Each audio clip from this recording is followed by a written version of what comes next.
Hey everyone, so this is the iPhone 15 Pro. This guy launched way back in 2023, and for the past 2 years, this exact phone, this natural titanium one, has been my daily driver. I mean, it's been with me everywhere for everything from the most basic text to some really demanding work and gaming. And the big question, the one you're probably here for, is in 2025, is this phone still worth it? Should you go out and buy one? Or if you already have one, is it finally time to upgrade?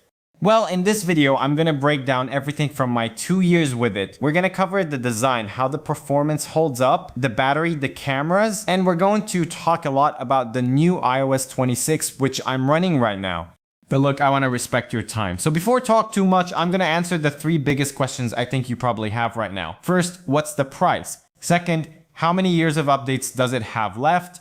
And third, does it get all the new cool AI stuff?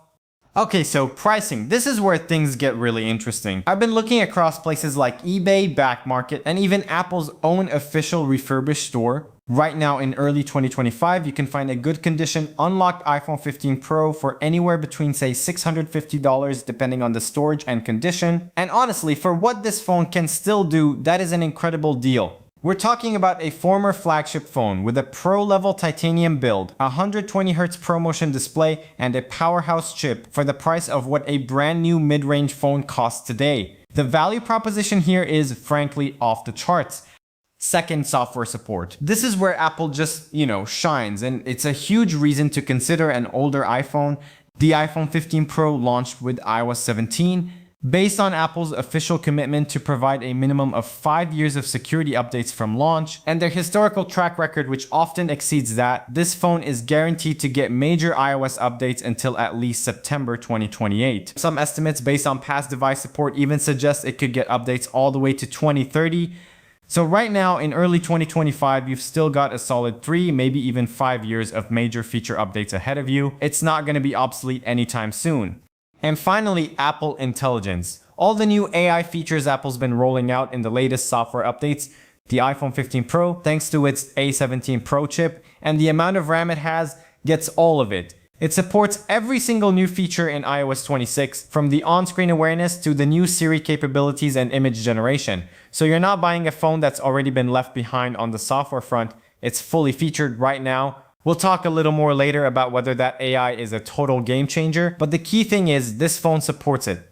So with that out of the way, let's rewind a bit. When this phone came out, it was a pretty big deal. It was the first iPhone with a titanium design, which made it significantly lighter than its predecessors. It introduced the action button, ditching the iconic mute switch that had been on every iPhone before it, and it had the A17 Pro, the first 3nm chip in a smartphone, which Apple boldly claimed could play actual console games. So 2 years later, how has all of that held up in the real world? Let's get into it.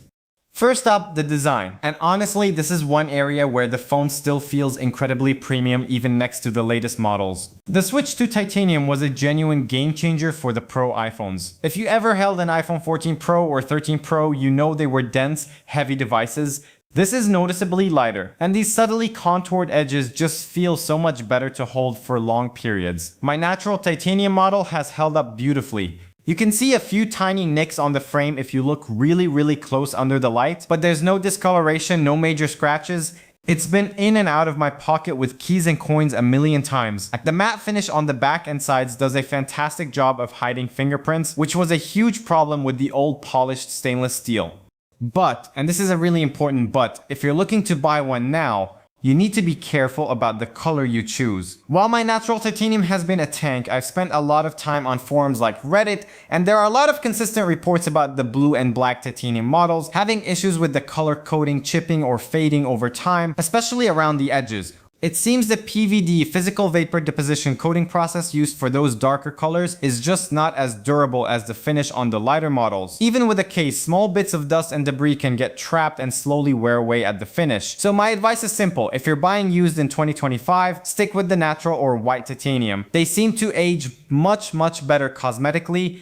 Now, let's talk about the other side of durability, the glass. While the front has Apple's ceramic shield and is pretty tough, the back glass on this model, well, it's a known weak point. When this phone launched, Apple touted the strength of the titanium frame, but an interesting consequence of that strength seems to be a trade-off in glass durability. There are countless stories and durability test videos out there of the back glass cracking from surprisingly short drops or even just under pressure. The thinking is that the super rigid titanium frame doesn't have much flex or give, so any impact energy gets transferred directly to the glass panel, whereas a more malleable material might deform slightly and absorb some of that shock. So let me be clear, if you buy this phone, put a case on it. It's not a suggestion, it's a requirement if you are clumsy. The display though, absolutely flawless, even in 2025. It's a Super Retina XDR OLED display with ProMotion, meaning it's got that super smooth 120Hz adaptive refresh rate that makes scrolling and animations feel incredibly fluid. It's bright, it's sharp, the colors are fantastic, and honestly, it looks just as good as the displays on the brand new phones today. The bezels are still very thin, and the dynamic island, which was a bit controversial at first, is something I'm totally used to now for alerts and live activities. There's really nothing to complain about here. It's a 10 out of 10 display that has not aged one bit. Okay, performance. This phone is running on the A17 Pro chip. Now, is it the fastest chip on the market in 2025? No, of course not. The newer A-series chips in the iPhone 16 and 17 series, and even some of the top tier chips from the Android side like the Snapdragon 8 Gen 4 or 8 Elite, will beat it in raw benchmark scores. But here's the thing that matters. In the real world, this phone is still incredibly fast. Apps open instantly. Swiping between a dozen open apps is completely fluid. I ran a Geekbench 6 test on it just this morning and I got a score of 2,828 on single core and 7,256 on multi-core. Those are still fantastic numbers. For 99% of what you do on a phone, browsing, social media, taking photos, emails, messaging, you would not be able to tell the difference in speed between this and a brand new flagship. It's just that good.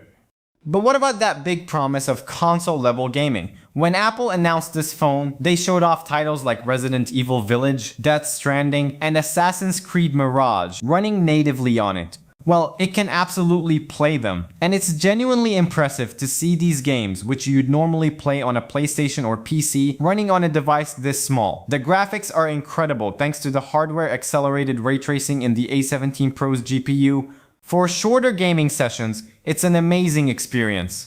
But you have to be realistic. This is a thin glass and metal sandwich, not a dedicated gaming console with active cooling. If you're playing a really demanding game like Genshin Impact on the highest settings or one of these AAA console titles for more than say 30-40 minutes straight, it will get warm and you might see the performance throttle a bit as the chip manages its temperature. The frame rate might dip slightly to keep things from overheating.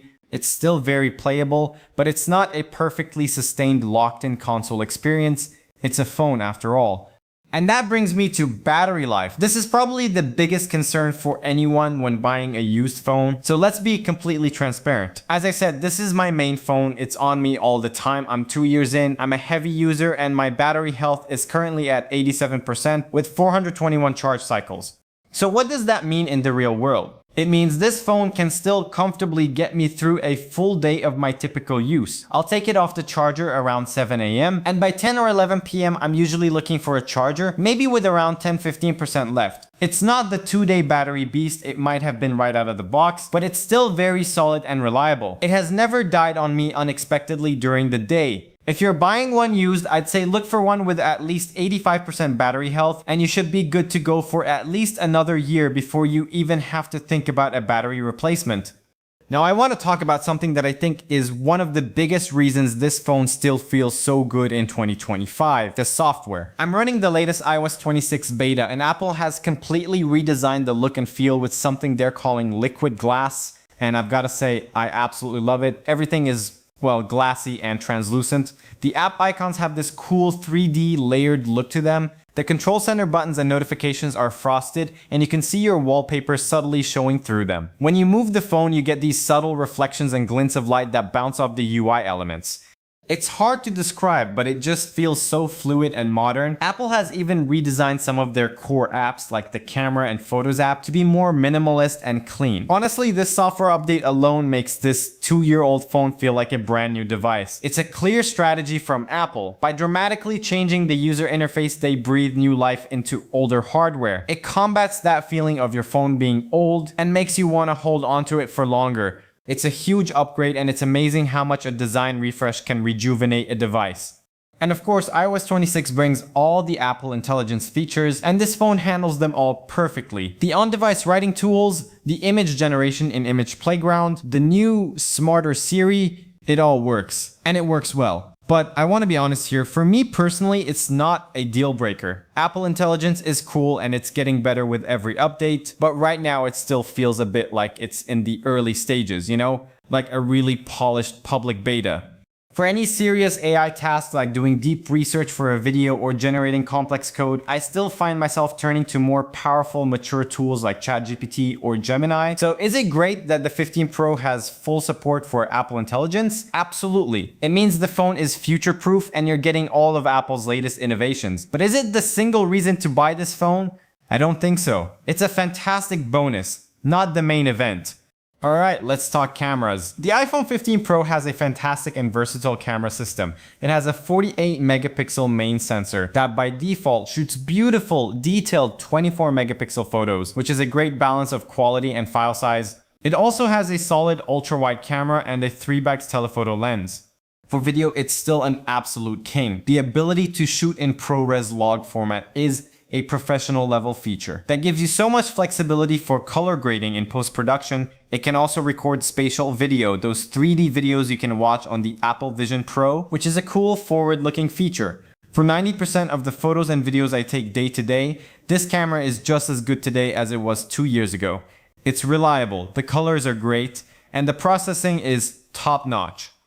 But we have to put it in the context of 2025. The camera landscape has moved on. Phones like the new Samsung Galaxy S25 Ultra or the Google Pixel 9 Pro have pushed things forward, especially when it comes to zoom capabilities. Those devices now have 5x or even 10x optical telephoto lenses that can get you much closer to the action with incredible quality, which is something this phone's 3x zoom just can't compete with. So if you're someone who shoots a lot of long distance photos, maybe your kids' sports games or wildlife, you will notice a difference, and a newer flagship might be a better choice for you. But for everything else, portraits, landscapes, and especially video, the quality gap is much smaller than the price gap. Its main camera is still fantastic and its video capabilities are still arguably best in class. This phone's camera system has gracefully transitioned from being the absolute cutting edge to being the best value for anyone who wants pro-level features without paying that new flagship premium. It's still a pro-grade camera, it's just not the absolute best at everything anymore, and that's perfectly okay. So before we get to the final verdict, let's quickly summarize the things you really need to consider if you're thinking about buying an iPhone 15 Pro. 1. If you buy one, check the battery health. Aim for 85% or higher to avoid needing a replacement right away. 2. Be smart about the color. The natural or white titanium models are the safer bets for long-term cosmetic durability. 3. The back glass is known to be fragile, so a good case is non-negotiable. And 4. The 3x telephoto is good, but it has been surpassed by the 5x zoom on the newer Pro models, so know your priorities. So who should buy the iPhone 15 Pro in 2025? I've broken it down into 3 groups. For the smart shopper looking for a new phone, absolutely, I think this is one of the best value phones on the market right now. You're getting 95% of a modern flagship experience for about 60% of the price. It's a no-brainer. For someone who already owns an iPhone 15 Pro, honestly, keep it. With the performance it still has, and the massive visual refresh from iOS 26, there is no compelling reason to upgrade unless you are absolutely desperate for that 5x zoom on the newer models. This phone has years of great life left in it. And for someone on an older iPhone like an iPhone 11, 12, or 13 thinking of upgrading, this is the perfect upgrade path. You'll get a huge leap in performance, a much better display, a modern design with USB-C, and a phone that will last you for many more years to come, all without having to pay that brand new 4-figure flagship tax. So yeah, 2 years later, the iPhone 15 Pro is not just worth it, I think it's one of the smartest tech purchases you can make in 2025. but that's just my experience. After living with it every single day, I'd love to hear from you all. Are you still using a 15 Pro? How's it holding up? Let me know down in the comments. Thanks so much for watching, and if you found this helpful, a like and subscribe would be amazing. I'll catch you in the next one.